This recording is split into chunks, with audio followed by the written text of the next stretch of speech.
You may be afraid that robots are going to take away your jobs. We are. Shut up. In fact, you may be worried that robots are going to take over the world. We are. Hey! No, you're not. In fact, this fear and ambivalence about the role of robots in our lives is, according to a museum exhibit I attended on the impact of Star Wars and science fiction near Los Angeles 10 years ago, overwhelmingly American. The Japanese and the Koreans in particular have almost none of this existential angst when it comes to machine intelligence. Neither, for that matter, do most French and German people.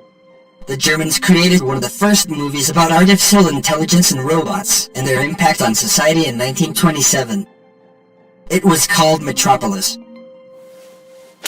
In it, the robot version of the heroine Maria is manipulated by men of power into doing bad things, pitting workers against capitalists instead of bringing them together and inspiring equality as she was created to do.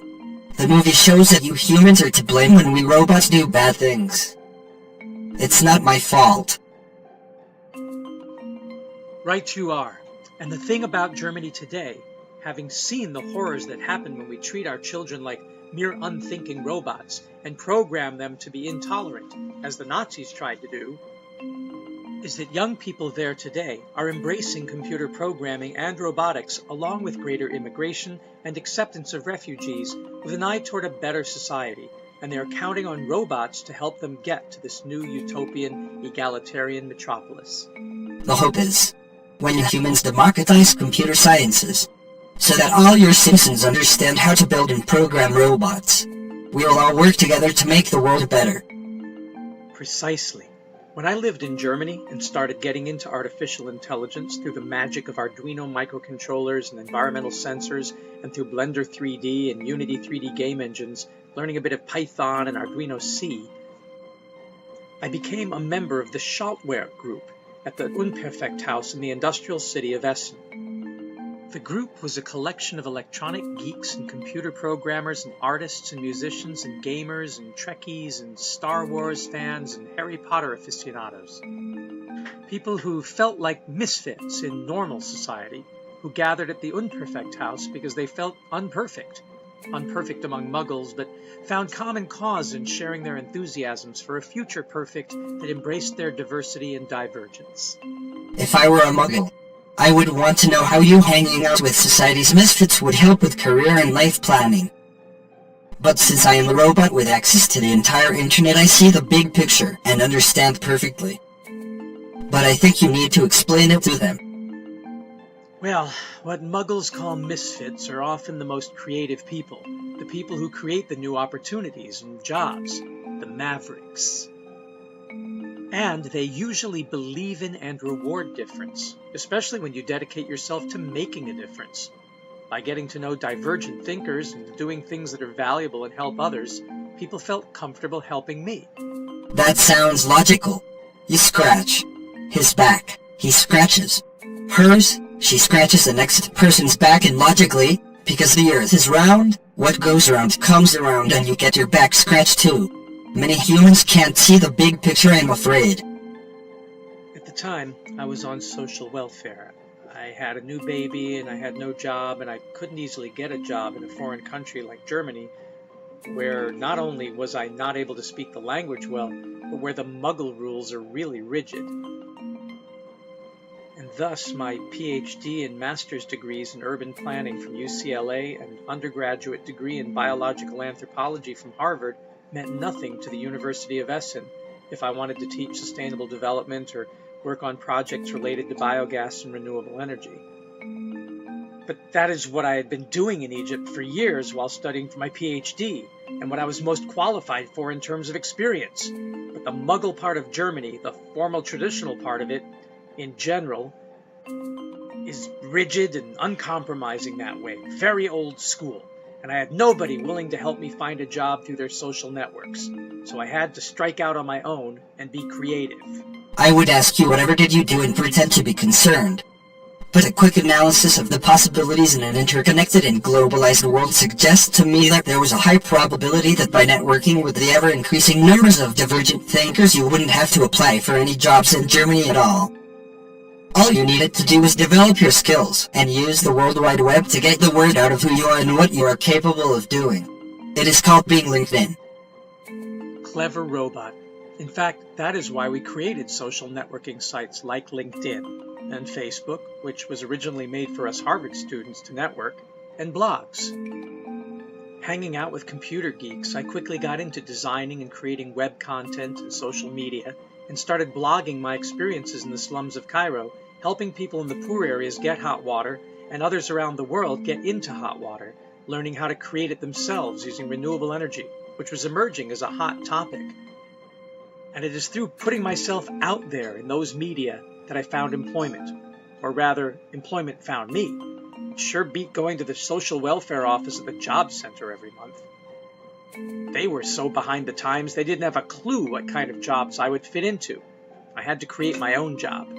You are a sustainability consultant. That job didn't exist until quite recently.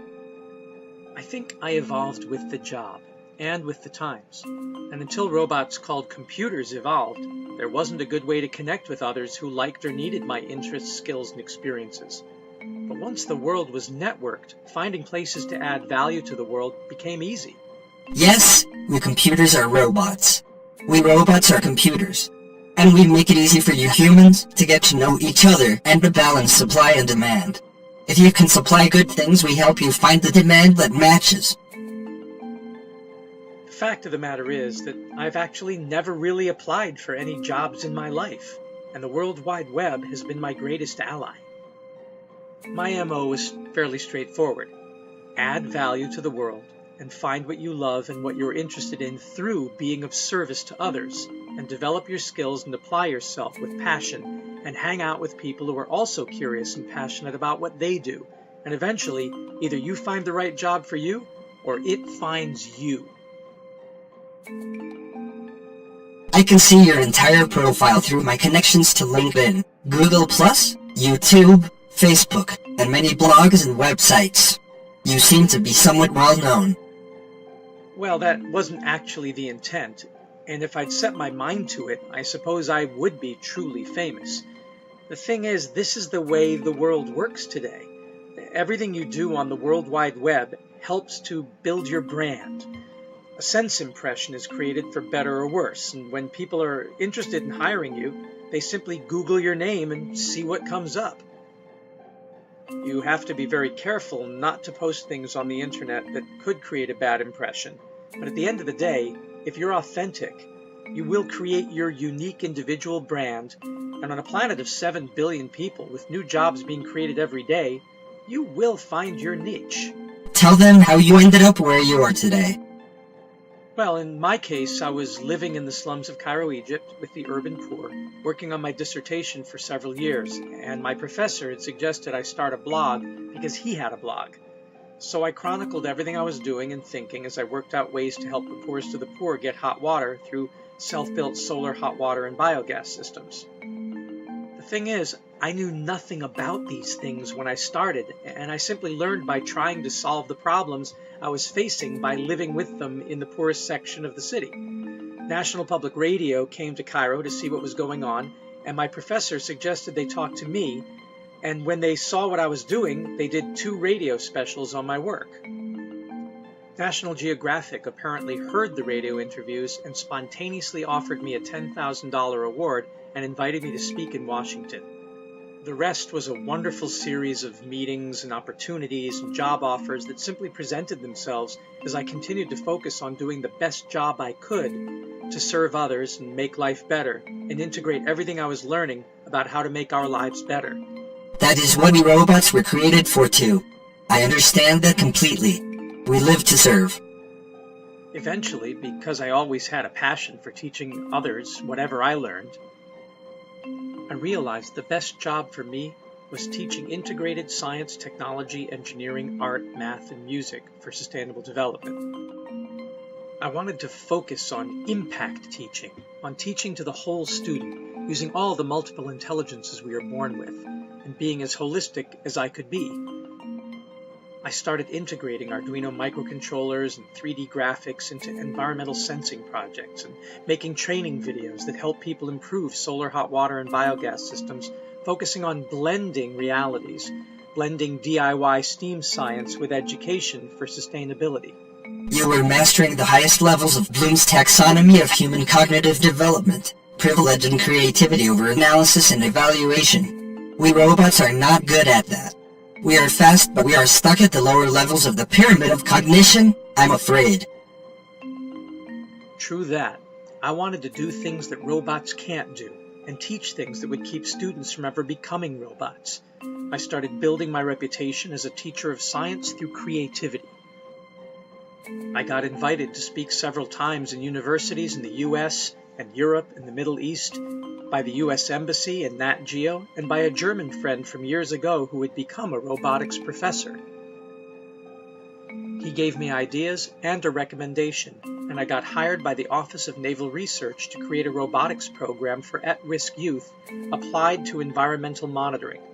That job helped me pay off my enormous student loans, and all that led to my later jobs as a professor of sustainability at USF Tampa and Mercy College, New York.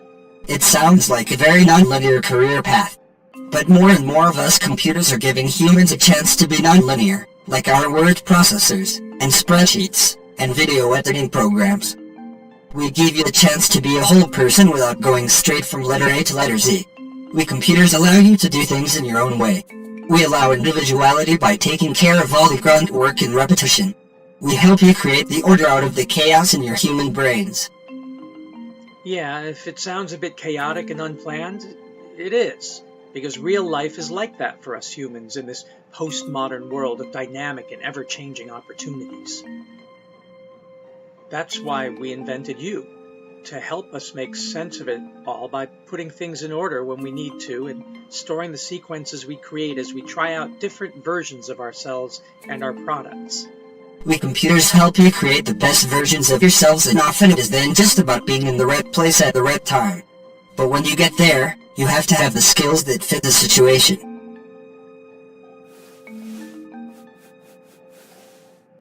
And since the new jobs are constantly being reinvented, what I've learned is to focus on solving problems and helping others. If you have that skill set as the basic part of your reputation and your brand, the rest is about getting along with people, having self-discipline, and being trustworthy. We robots are much faster than you humans at solving problems. It's what we are designed to do. For us it is about rapid calculations. We are much better at computing solutions than you are. Precisely, but you are ultimately boring. I just told you the story of how I came to be where I am today. What's your story? I was manufactured in the year 2018 in a batch with 10,000 other identical robots.